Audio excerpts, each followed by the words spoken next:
So I'm during that period while I'm going to school, I'm working at this place called Mountain View Cemetery, and I'm working with the who's who, and then it's also a very prestigious Chinese cemetery. So I got to get involved with the general manager there and like designing plots that were positioned for feng shui and all this kind of stuff. Wow.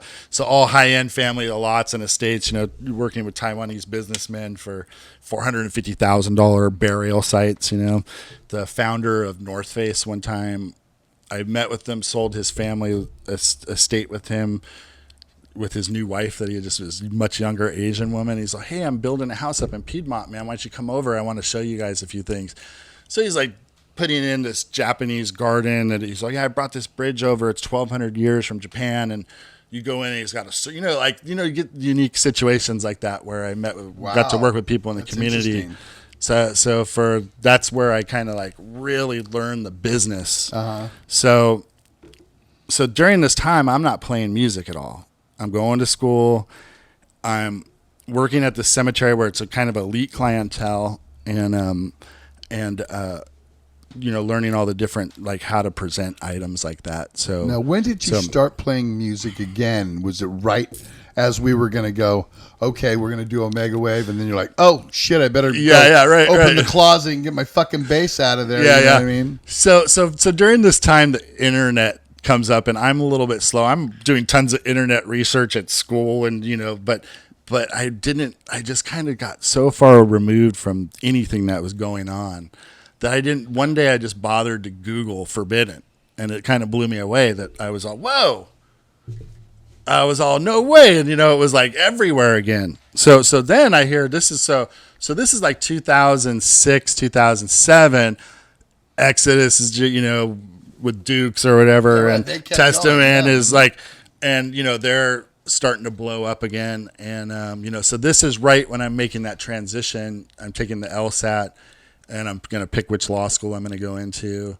And I'm stressing on the amount of debt I'm going to go on. I'm constantly tired because I work all day. I rush over to school. I'm late. Then I have to actually make sense. You're put on the spot a lot in law school because, I did 2 years of pre-law where it was just, all law courses where you're, asked to give an issue and reasoning on something right on the spot. So when you're burnt out and I'm a big pothead always, Good. So that's when I was like, I better rethink this, man. My brain's not working fast enough. And even though I could keep my GPA up, like wherever I wanted it to, I just was missing some of the putting pieces together. So I started going, man, I'm not sure this is for me. And do I want to get $150,000 in additional debt? Suddenly, I talked to Craig, and Craig's all, dude, and I'm just kind of summarizing what I think happened during this time because somehow Craig's reaches out like, hey man, Bostaff was just in Europe and he wants to do some shows, like just to go over to Europe for the summer and have some fun and make a bunch of money, and I'm all, ooh, that sounds killer, I'm like, just all these years of school and all these years of stuff. Yeah. So then we start talking about it, and then I'm like going on the internet and seeing all the fans that we suppose, like I'm all, whoa, this is crazy, and I did not forget, dude. And it was like suddenly like, this was MySpace time, there was no, and I'm all, wow, this is amazing. So me and Bostaff, Russ, and Craig meet at like Chevy's or something in Pleasanton. Hey, let's get together and talk about doing some shows in Europe. And it was hella funny because we're sitting there talking about, because, Glenn had kind of a tumultuous career in the early part. So it was kind of like, do Glenn or, Tim's not going to do it. Should it be this guy or this guy? So we're kind of trying to figure out which direction we were going to go there. And then Bostaff's phone rings. And he's like, oh, hey, what's up, Eric? And it's Eric Peterson on the phone. And he's all, oh, hold on. And he gets up and he walks away. He's talking to Eric. We know what that meant. Yeah, right. So we know exactly what that meant. So it was funny. And I guess Craig was in contact with the promoter over there in Europe and already said, yeah, we're going to do the shows, right? So Bostaff comes back. He's like, wow, that was Eric. And they want me to play on the Testament record. So I'll be busy for the next month. We're talking, this is a year before the festivals even started. So No big deal, right? Or 6 months or 8 months before we were even going to play. But literally, like the next day, it blew me away. I went home and Craig's like, yeah, check this out. Sends me an email, and it's like, we're opening for Judas Priest and Iron Maiden and Kiss. And like, I'm like looking, of course it's festivals. I don't really know what festivals are yet, because we used to go over to Europe and play like 16 shows in Germany, 10 shows in England, 3 shows in France, 2 shows in Spain. It was like that. And we were on a tour bus for 6 weeks. Right. And now it's like there's festivals that are 3 days long that have 100,000 people, 50,000 people, 30,000 people, campgrounds, and everybody, and you only play on the weekends. It's like so I'm looking at these, like we're playing like 16 shows. There's the stop in England and the stop at the Dynamo Club, yes. But it's all festivals. Yes. So I was like, whoa, this is a trip, man. Like, because like I said, the last show Forbidden played was in front of 200 people. Because quite different. I do know so very well. know this very well, Zet. So I remember we're playing Grass Pop, and luckily one of the guys that does Grass Pop, who does the Alcatraz Festival now, is a great friend of Craig's, and like was a huge Forbidden fan, and kind of probably got us on the big stage before we should have been. We weren't really kind of prepared for it, my opinion on that start. But I mean, we played some shows that were really good, but man, that stuff's on video. You can't it's just bad. You're all, So, and here we are playing in front of 55,000 people. Yeah, right. So you're like, so, but so that was what was trippy was we go over there. I think we're opening for Kiss and we're on the main stage, but of course it's like 3:00 in the afternoon or something. And first the main stage starts usually 10, 11 in the morning. So first off, we're like, you walk up this giant runway. It's like so surreal. It's a 6-story high stage, and it just feels monstrous. It is monstrous. And you're looking back, and they're building Kiss's stage. Like while we're like, we have this tiny little Forbidden banner like flying in the thing, and they're like, I see them hoisting up these giant Kiss logos and things everywhere. Yeah, Kiss shit. Like they're building it while we're playing, right? And it was the awesomest fucking sound I've ever had on stage. And it was this giant openness. I mean, these wedges were just fucking insane. So that feeling when it's like, boom. I mean, for me, it was on. It was like everything was just fucking pumping, man. But it was like all of a sudden I look out, it's a sea of fucking people, and there's a hell of Forbidden fans. I'm like, whoa, this is like trippy. So then you have like the, what's his name, Yap from Nuclear Blast, and someone from the other labels that are over there, like Century Media, Reprise, and Matt. Yeah, they were all there. Like, whatever you guys want, do another record. No, and Nuclear Blast, we got to have you guys. Yeah, and then they're there, and there's like 55,000 people screaming you. And boy, if that's not the drug to get you to do it again, you know what I mean? Exactly. That's like the whole allure of it. And I was like, okay, I got the wife, the kids, I'm going to go to law school. Up. Yeah, right. Yeah. But another thing that was kind of funny about this was Tambray, who was our manager at the time, comes back and goes, hey man, you guys sold more merchandise than Iron Maiden and Kiss did tonight. And I was all, what? And it wasn't a lot, but what happens is like they don't buy. You can't get your shit anywhere. Right. Exactly. So it was like the first time back, we were hyped up. So, and I guess like a lot of kids, they don't spend a lot of money on merchandise because they're there the whole weekend camping, eating. So merch isn't like a big thing at festivals. Merch at a festival. Yeah. So and it was like, but anyway, get back to the hotel and we're freaking counting piles of money on the bed. So this is our first, like, I mean, we've done a few shows in the Bay Area, but this is the show where the label's like, we'll sign you guys to whatever whatever you guys want. That's what I heard, and here we are counting piles of money. It never got that good again, ever. But it was like, whoa, okay. So for me, I was like, all of a sudden I had all the reasons why I didn't want to be an attorney from that point forward. Right. It was like, man, now I'm like playing music again and all this stuff. Just like, it was like, whoa. So yeah. It was funny. It was just like a fluke thing for that Grass Spot. We never had that problem again of how to take money home, except maybe one time in Canada, where you're making too much and you're trying to stuff it in places and stuff. That's not a good idea. Yeah. How long did that actually go? I mean, how long was that ride? No. It wasn't that long, huh? Maybe yeah. 3 years? Yeah. Well, I was exactly. It was. Well, we started gigging around 2008. Doing reunion stuff, and at first, we're all working, and that was another thing because we were all working. Like every time we went out and toured, it was like vacation. Right. Russ, me, Mark Gonzalez, Mark Hernandez. We were like, "Fuck yeah, let's drink and party." So we were like out of our element there too a little bit, because we were only going to play like we'd go.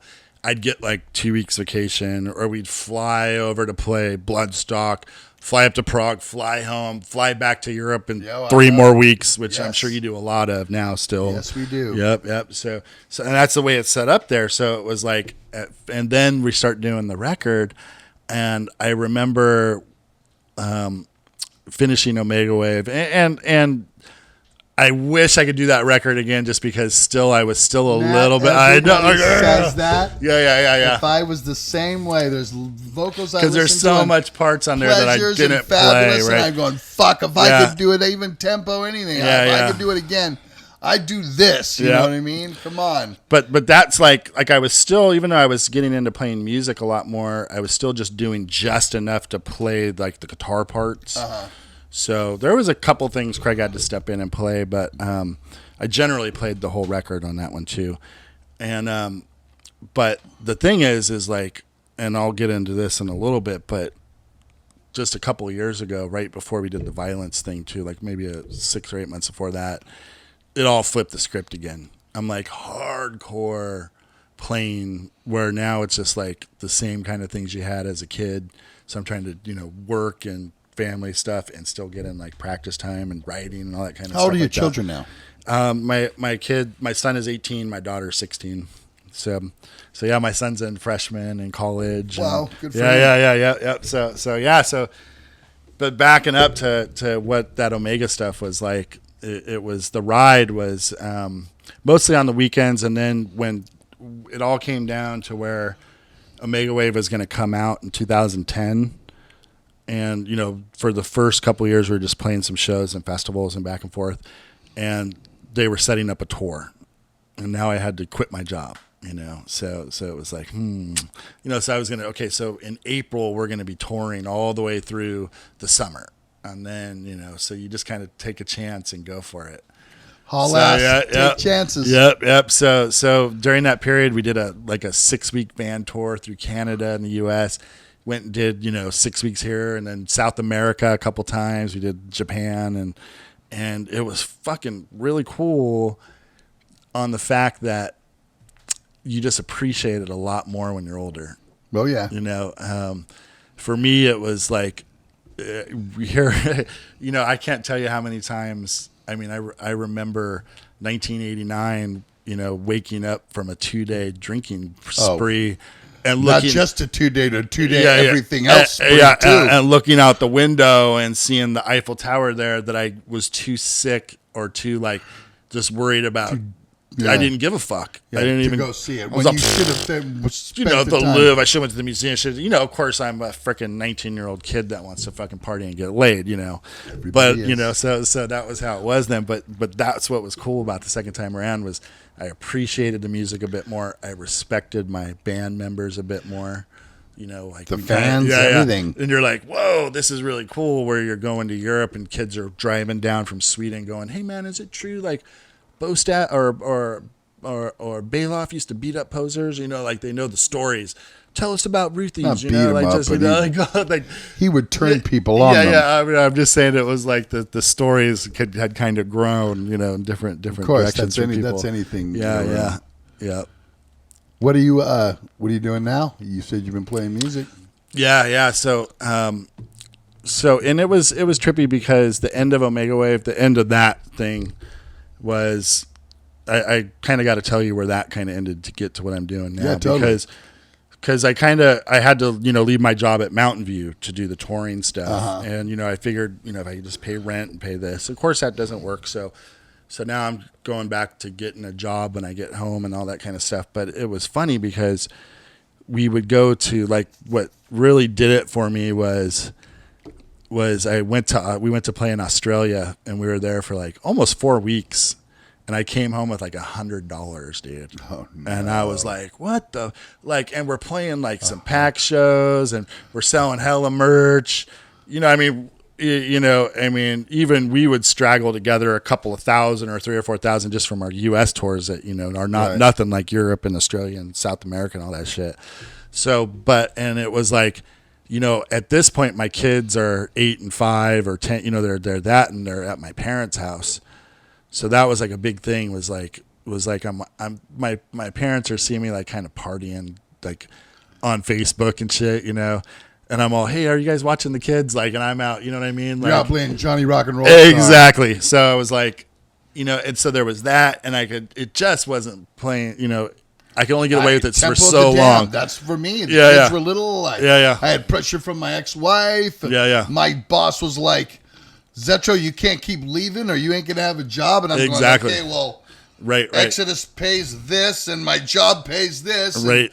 My kids need medical, and they're young at the time. I had to do what I had to do. I'll do a whole episode on that. Yeah. Get into that. This is the choice that we make, and exactly. And yeah. So, but how I was telling you how I got into sales side. So right. I remember I told Craig. I said, hey, I could do South America and I could do Wacken, because we were scheduled to play Wacken, which is like the biggest metal festival in the world. Yeah, in Germany. This is 2012. And I said, hey, but after that, I got to step away. I can't do any more tours. And he's like, yeah, let's kind of keep it to ourselves till we figure out what's up. Kind of got back to Russ, and he kind of said he was going to walk away too, because Russ just kind of needed an excuse. To my opinion, he just was more the second time around for the money wise. Where us, we always wanted to do this, what we were doing, and play more. I think that was more important to us than it always was for Russ, right?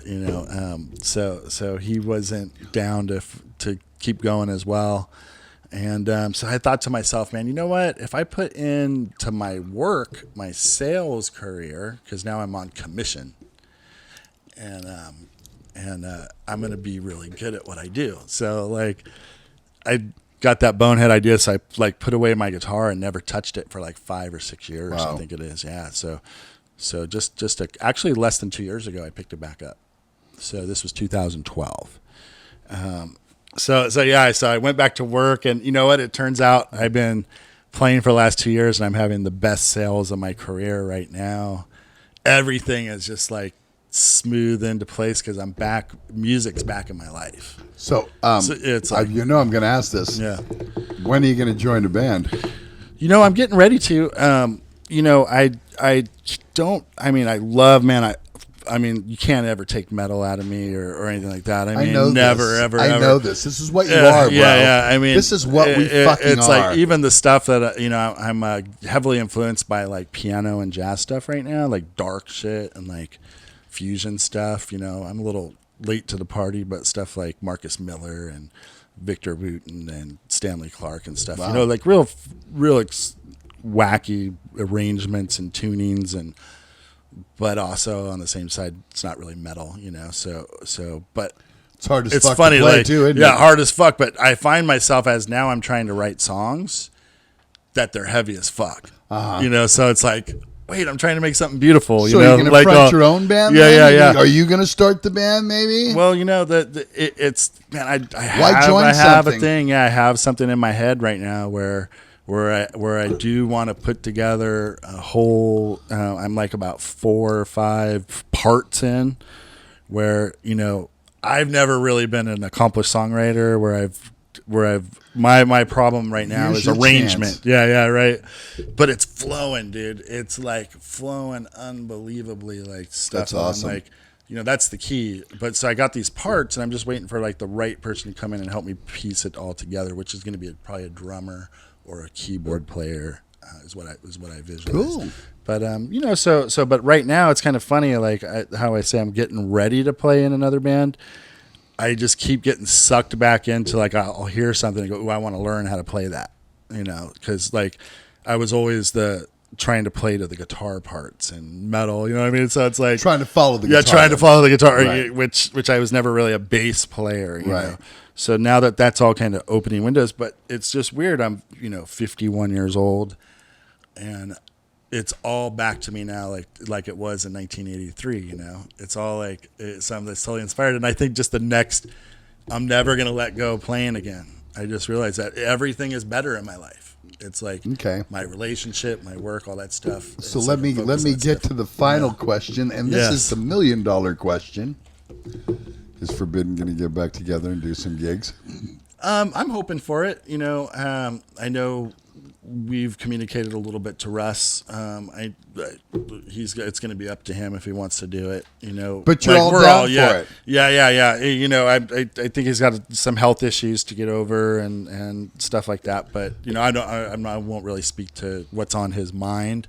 But we've reached it out there like, hey, it would be really great to do some 30-year anniversry stuff like Twisted into Form. Yes. Although Forbidden Evil is going to be 32-year anniversary or something like that. But no, I think, I so want to play those songs again. But it's really, I'll be okay if we don't, because, I take solace in the fact of some incredible things that we did along the way, and just how lucky I was to do that.